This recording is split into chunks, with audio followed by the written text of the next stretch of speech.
સમાચારમાં વાત હવે હવામાનની। જૂનાગઢ જિલ્લાના ગીર પંથકમાં આવેલા માળિયાહાટીના તાલુકામાં ભારે પવને વીજળીના કડાકા ભડાકા સાથે વરસાદ ખાબક્યો। અચાનક વરસાદને કારણે સમગ્ર વિસ્તાર પાણી થઈ ગયો। ગ્રામ્ય વિસ્તારોમાં રસ્તાઓ પર પાણી ફરી વળતા લોકોને દૈનિક પરિવહનમાં મુશ્કેલીનો સામનો કરવો પડી રહ્યો છે।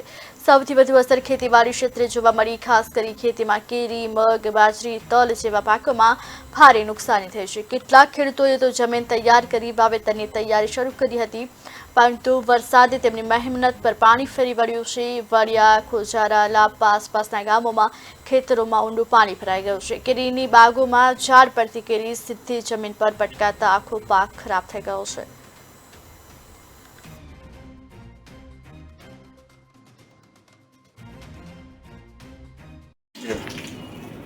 અમિતસિંહભાઈ સિસોદિયા, ક્ષત્રિય સમાજના આગેવાન છું।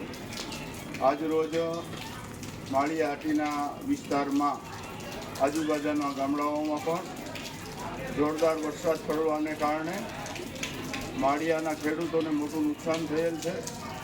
બાગાયતી પાકો તેમજ બાજરો, મગ, અડદ, તલ આ બધા પાકો પાક ઉપર આવેલા હોય એમને મોટે પાયે નુકસાન થયેલ છે, જેથી પાક નિષ્ફળ જાય એવી પરિસ્થિતિનું નિર્માણ થયું છે।